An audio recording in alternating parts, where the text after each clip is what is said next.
오늘부터 저는 분별에 대해서 몇 주간 여러분들과 은혜를 나누고자 합니다. 안식월을 다니고 온 후 마태복음 강해를 시작했는데 11번의 설교를 통해서 4장까지 진도가 나갔습니다. 이제 5장에 들어가야 할 차례인데 5장부터 7장까지는 그 유명한 산상수훈입니다. 이 산상수훈의 말씀은 한 구절 한 구절이 너무 귀한 말씀이어서 그냥 스쳐 지나갈 수 없습니다. 그래서 산상수훈을 다 설교하려면 아마도 좀 오랜 여정을 걸어야 할 것 같습니다. 그래서 산상수훈에 돌입하기 전에 꼭 나누고 싶은 주제가 하나 생겼는데 그것이 바로 분별이라고 하는 주제였습니다. 이 분별이라는 주제를 정한 이유가 있는데요, 목회를 하면서 너무나도 많은 성도들이 잘못된 분별을 하고 있는 것을 봤기 때문입니다. 그런데 더 문제는 그 잘못된 분별을 가지고 이것은 하나님의 뜻이다라고 또 강하게 확신하고 또 하나님의 뜻을 곡해하고 오해하는 경우들도 오히려 분별을 건강하게 하는 경우보다 그렇게 잘못된 분별을 하는 경우를 훨씬 더 목회 현장에서 많이 보고 있기 때문입니다. 물론 선하신 하나님께서는 우리의 잘못된 선택과 잘못된 분별을까지도 사용하여 주셔서 우리에게 은혜를 주시고 긍휼히 여겨주시고 선으로 바꾸어 주시는 너무나도 좋은 하나님이 분명하지만, 그러나 그 잘못된 분별이 자신의 영혼을 메마르게 하고 좀먹는 부분도 분명히 있다는 것도 사실입니다. 그래서 언젠가 꼭 한번 분별에 대한 설교를 해야 되겠다는 생각은 하던 차였습니다. 사랑하는 우리 울산 삼장교회 성도들이 보다 건강한 신앙의 길을 걸어갈 수 있도록 조금 돕고 싶은 마음이 들었습니다. 동시에 제 스스로도 이 분별에 대해서 이번 기회에 좀 정리하고 싶은 그런 마음들도 들었습니다. 그래서 분별에 대한 설교를 앞으로 4주 동안 대략 한 10가지 분별의 원리를 가지고 한번 말씀을 나누고자 합니다. 물론 지금 10가지라고 했지만 9가지가 될 수 있고 한 15가지가 될 수 있고 또 하다 보면 더 늘어날 수도 있고 어찌됐든 한 10가지 정도로 이 분별의 큰 원칙을 말씀드리고자 합니다. 여러분들이 저의 이 설교 시리즈가 끝난 뒤에도 혹시나 방송을 통하여 되씹을 수 있으시다면 또 듣고 곱씹고 곱씹으시면서 우리 성도들의 영적인 삶에 적용해 보신다면 분명 많은 영적인 유익과 신앙의 지혜를 얻을 수 있게 되리라 믿습니다. 오늘 10가지 원리 중에 3가지를 먼저 말씀드리고자 합니다. 언젠가는 그 한 가지 원리 가지고 또 하루 그 설교를 다 해야 될 때도 있겠지만 오늘은 3가지 원리를 말씀드리고자 합니다. 첫 번째 원리는 모든 그리스도인들은 분별을 해야만 한다는 것입니다. 지금 뜨고 있나요? 나는 안 보인다. 이게 나갔구나. 모든 그리스도인들은 분별을 해야 합니다. 여러분, 분별을 해도 되고 안 해도 되는 게 아니에요. 그리스도인이 된다는 것은 예수 그리스도를 주로 영접한다는 것이고, 예수님을 영접한다는 의미는 예수의 영 성령이 우리 안에 들어오신다는 겁니다. 성령님이 내 안에 들어오시면 믿겨지는 역사가 일어나게 되죠. 예수님이 하나님이라는 사실이 믿겨지게 되고, 예수님의 십자가가 그의 사지를 찢음과 피 흘리심이 나의 죄를 씻어주는 대속의 죽음이라는 사실이 믿겨지게 되고, 성령님이 내 안에 내주하는 순간 우리의 과거에는 믿겨지지 않던 것들이 믿겨지게 되고, 과거에는 보이지 않던 것들이 보이게 되고, 과거에는 이해되지 않던 것들이 이해되기 시작합니다. 성령이 내 안에 내주하시면 그 일들이 일어나기 시작합니다. 동시에 성령님이 내 안에 내주하시면 내 안에 거룩한 열망들이 일어나기 시작합니다. 어떤 열망이냐? 점차 내 관심이 아니라 하나님을 향한 관심들이 일어나기 시작하면서 하나님의 뜻대로 행하고 싶은 열망이 일어납니다. 예전에는 그냥 살면 됐습니다. 내가 먹고 싶은 것을 먹고 마시고 싶은 것을 마시고 가고 싶은 데를 가고 잡고 싶은 것을 자고 하고 싶은 데를 하면 됐습니다. 나의 오름을 따라 내 욕망을 따라 나에게 유익을 따라 그냥 살아버리면 됐습니다. 그러나 성령님이 내주하시는 순간 더 이상 그렇게 할 수가 없습니다. 신앙이 성장하게 되면서 이제는 관심사가 하나님이 되기 시작하고, 그러면 창조주 하나님, 구원자 예수님을 기쁘시게 하는 것이 뭘까? 그리고 하나님의 뜻은 뭘까? 그렇게 하나님의 뜻을 살피고 하나님의 뜻에 순종하고 하나님의 뜻을 이루고 싶은 거룩한 열망들이 성령이 내주하시면 생기기 시작합니다. 여러분, 주님의 사랑을 만난 사람들은 반드시 이런 질문을 하게 됩니다. 여러분, 진정한 사람이 생기면, 그 사랑하는 사람이 생기면 그 사람의 관심사가 궁금해지죠. 그 사람의 바람이 뭔지, 그 사람이 좋아하는 게 뭐고 싫어하는 게 뭔지, 뭘 싫어하고 뭘 원하는지 알고 싶어집니다. 사랑하지 않으면 관심 없죠. 알 필요도 없고, 그리고 그를 기쁘게 해줄 생각도 안 듭니다. 사랑하게 되면 관심사가 바뀌고, 내 관심사가 이제는 그의 관심사가 되고, 그의 관심사가 내 관심사가 되며 그를 기쁘게 해주고 싶고 그의 뜻대로 행하고 싶은 마음들이 성령이 내 안에 내주하시면 그런 마음이 들게 됩니다. 여러분, 우리가 예수 믿는 사람이 되었다라는 것은 성령이 내 안에 거주하시는 거예요. 그리스도인이 되었다는 것은 주님의 사랑을 경험하게 되고 주님을 사랑하게 되었다는 겁니다. 또 그리스도인이 되었다는 것은 주님의 뜻을 알고 싶고 주님의 뜻에 순종하고자 하는 거룩한 열망이 생기게 됐다는 겁니다. 이것은 성령께서 주시는 열망입니다. 만약 이런 열망이 일어나고 있지 않다면 무서운 사실입니다만 내가 그리스도인인가를 사실 근본부터 점검해 보아야 합니다. 고린도후서 13장 5절에 이런 말씀이 있지 않습니까? 같이 읽어보겠습니다. 너희가 믿음에 있는가 너희 자신을 시험하고 너희 자신을 확증하라. 예수 그리스도께서 너희 안에 계신 줄을 너희가 스스로 알지 못하느냐? 그렇지 않으면 너희가 버리운 자니라. 예수 그리스도께서, 즉 예수의 영이 너희 안에 계심을 스스로 알지 못하느냐? 어떻게 알 수 있어요?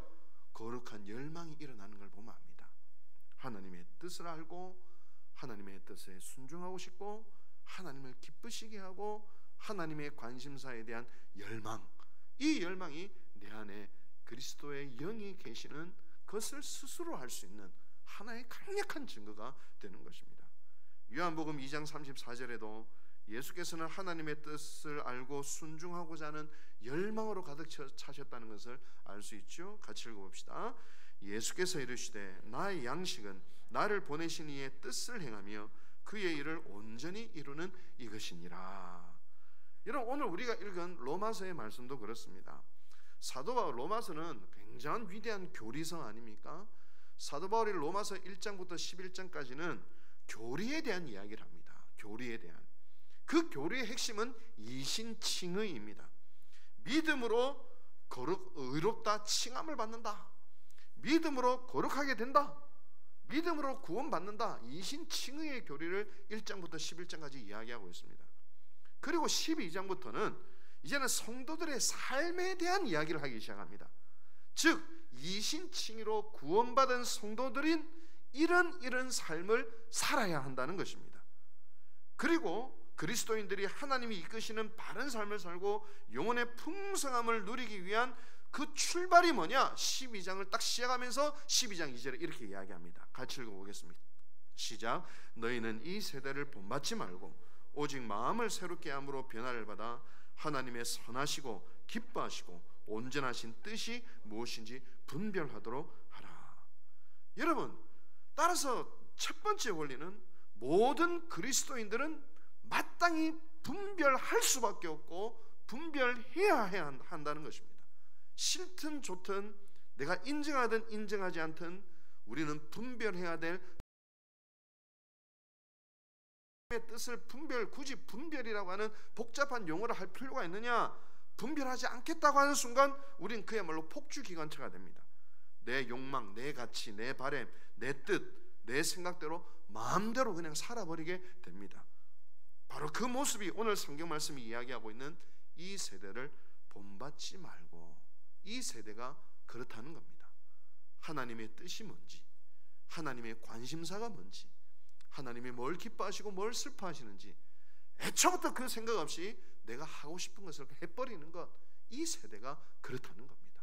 이 세대를 본받지 말고 하나님의 선하시고 온전하신 뜻이 뭔지 분별하는 사람이 그리스도인이다. 그리스도 안에는 성령님이 내주해 주시고 그런 분별, 하나님의 뜻을 알고 순종하고자 하는 거룩한 역량이 반드시 일어난다. 그렇게 이야기하고 있는 것입니다. 여러분, 그러므로 분별이야말로 그리스도인의 삶의 첫 출발임을 사도 바울은 로마서 12장 2절에서 말씀하고 있는 것입니다. 분별의 첫 번째 원리는 모든 그리스도인들은 분별한다는 겁니다. 두 번째 원리는 건강한 분별을 위해서는 집착을 버려야 합니다. 요한복음 10장 27절에 이런 말씀이 있어요. 같이 읽어볼까요? 시작. 내 양은 내 음성을 들으며 그들은 나를 따르느니라. 여러분, 예수님은 우리가 당신의 음성을 알 수 있다고 말씀하십니다. 물론 이 음성은 우리의 고막과 감각을 통해서 들려오는 육성을 이야기하는 것이 아니지요. 그것은 내 영혼과 내 양심과 내 면을 위하여 내 내면 속에서 들려오는 그런 영적인 음성입니다. 하나님의 말씀을 통하여 들려오는 깨달음일 것입니다. 중요한 것은 우리가 하나님의 음성을 들을 수 있다는 겁니다. 따라서 하나님의 뜻을 아는 것은 고차방정식이 아니라는 거예요. 우리는 분명히 하나님의 음성을 들을 수 있고 하나님의 뜻을 알 수 있다는 겁니다. 그런데 왜 우리는 하나님의 뜻을 아는 것이 어렵다고 느껴질까요? 그것은 아직 훈련이 안 돼서 그럴 수도 있습니다. 또 익숙치 않아서 그럴 수 있습니다. 훈련이 되고 연습을 하면 하나님의 뜻을 충분히 분별할 수 있습니다.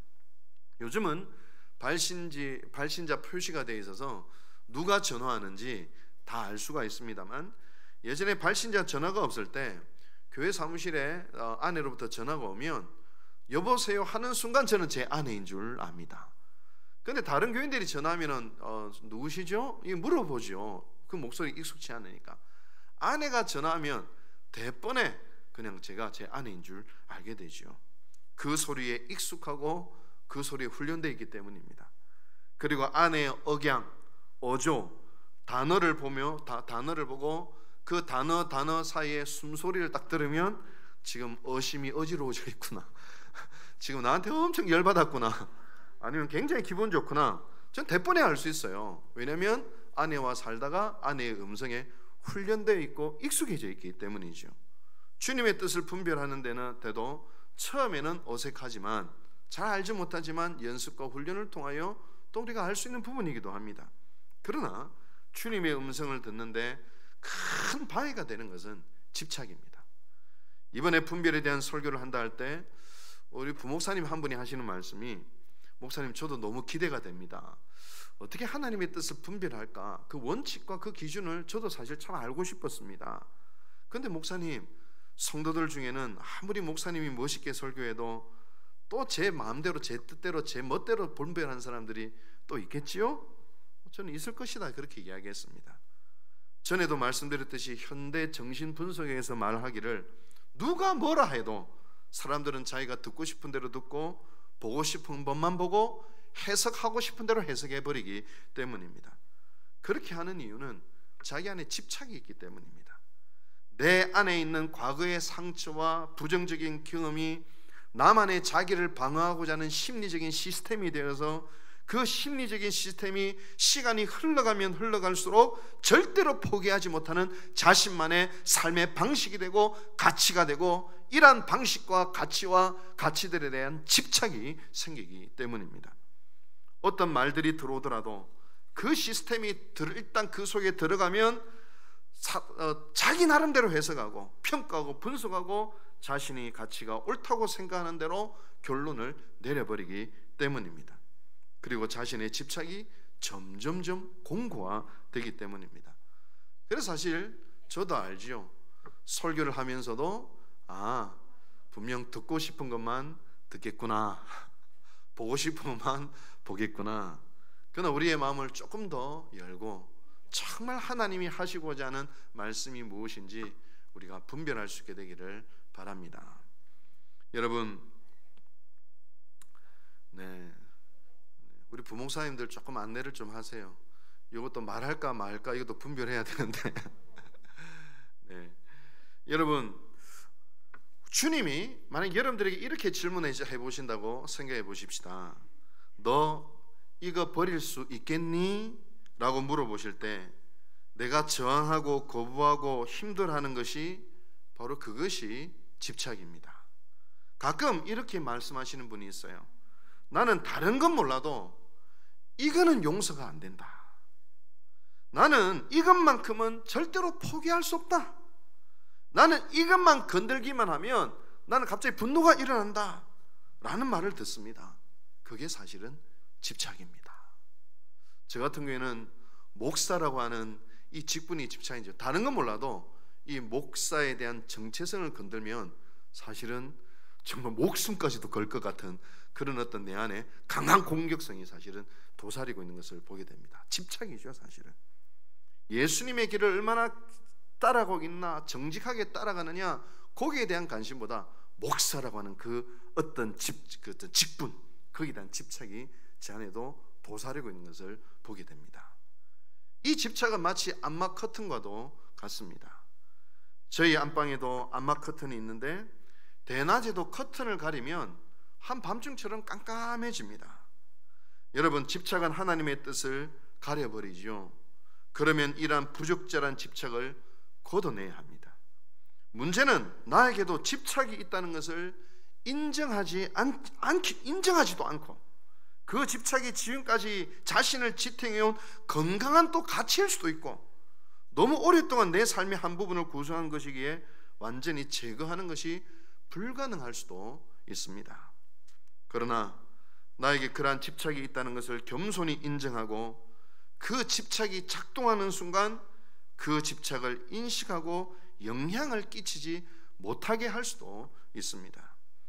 제가 예전에 봤던 영화 중에 러셀 크로우라고 하는 배우가 주연한 뷰티풀 마인드라고 하는 그런 영화가 있습니다.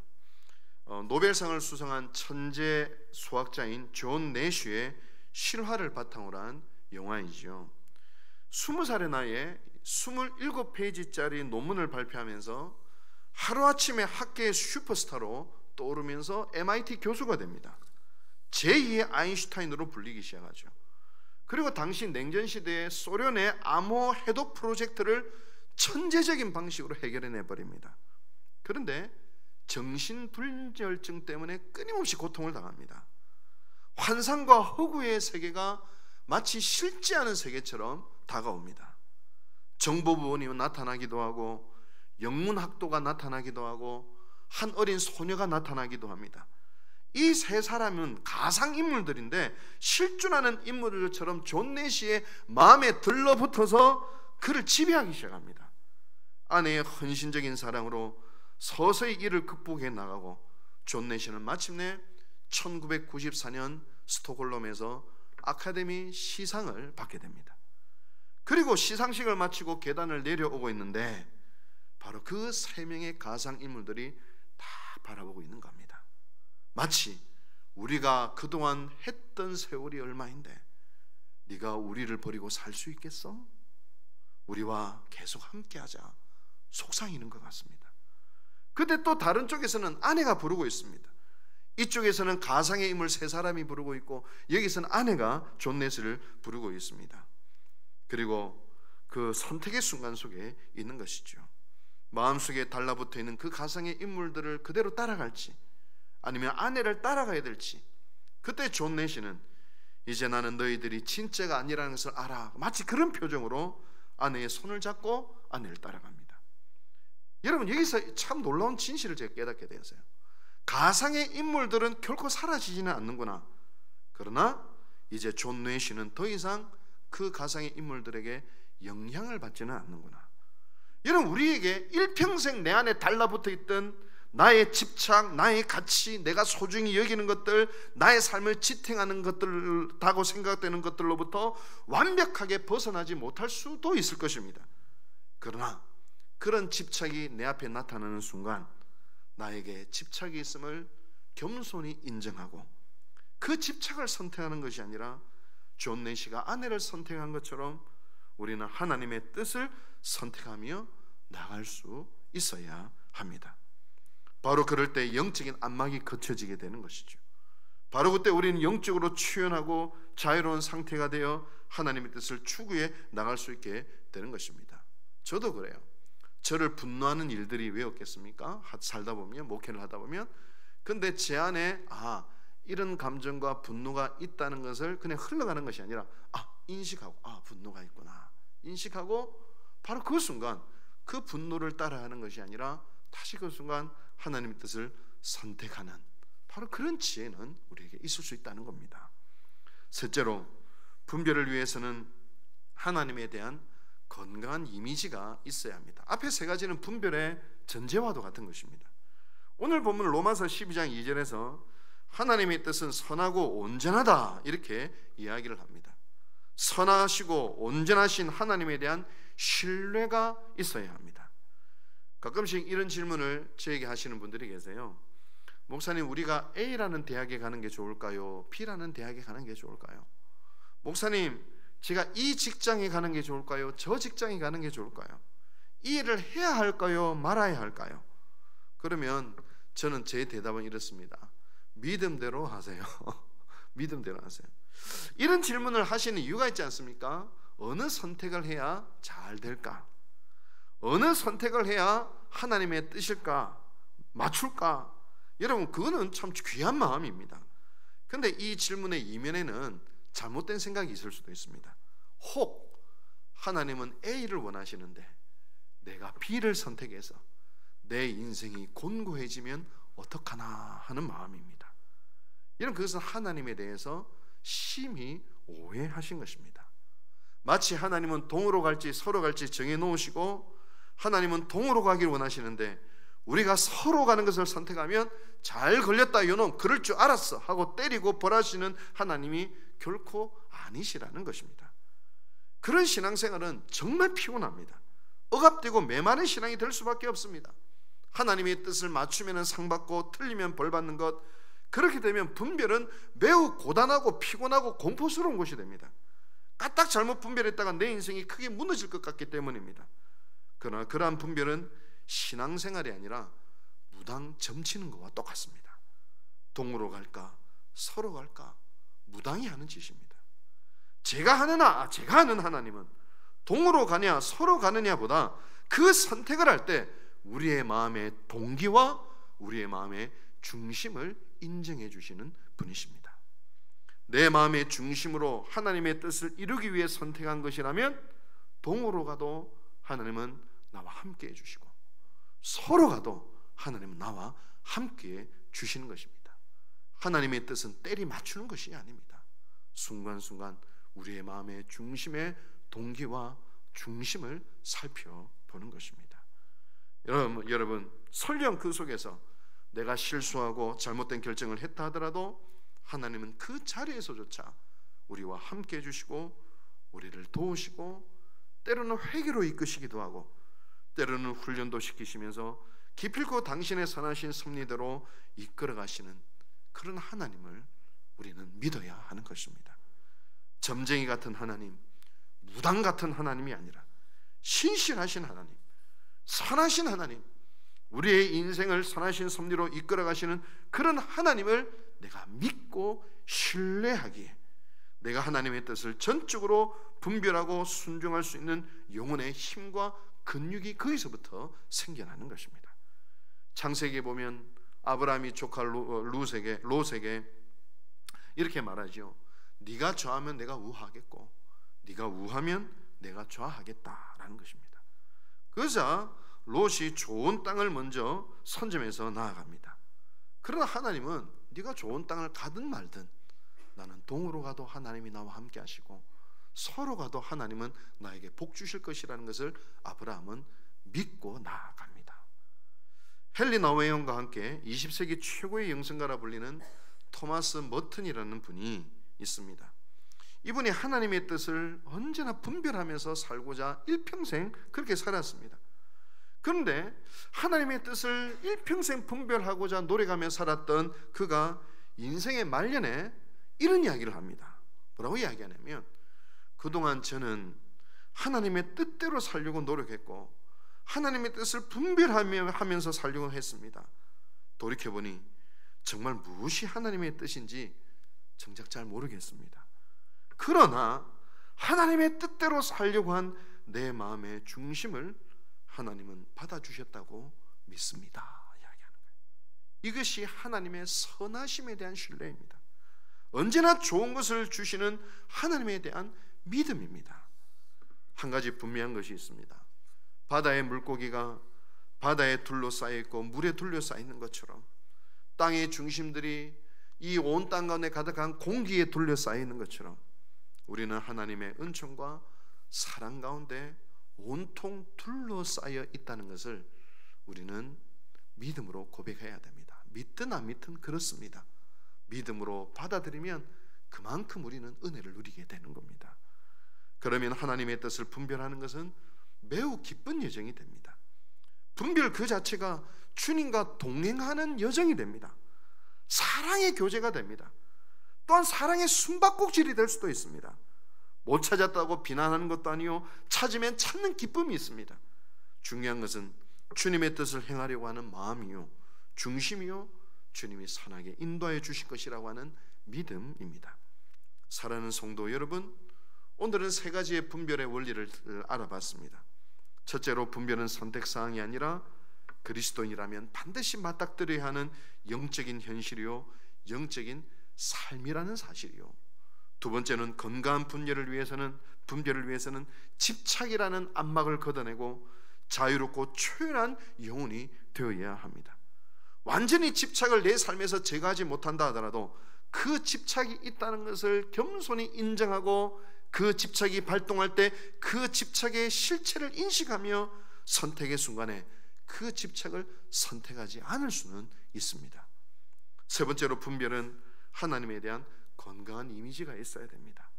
하나님의 뜻을 때려 맞춰야만 된다, 못 맞추면 큰일 난다, 이런 식으로 분별하는 것이 아니라 하나님의 뜻은 언제나 선하시고 온전하시다고 하는 신뢰 속에서 하나님은 언제나 우리를 향하여 선하셨다, 언제나 하나님 우리와 함께 하신다고 하는 그 믿음 속에서 분별이 부담스러운 선택이 아니라 하나님과의 사랑의 교제라는 사실을 우리가 기억해야 하는 것입니다. 미국 침례교회의 스승이라 불리는 조지 워싱턴 트루엔 목사님은 이런 말씀을 하셨습니다. 인간이 가질 수 있는 가장 위대한 지식은 하나님의 뜻을 아는 것이며, 인간이 행할 수 있는 가장 위대한 업적은 하나님의 뜻을 행하는 것이다. 이제 우리 함께 하나님의 뜻을 분별하는 이 위대한 지식과 위대한 업적과 위대한 여정에 하나님 우리를 초청하고 계십니다.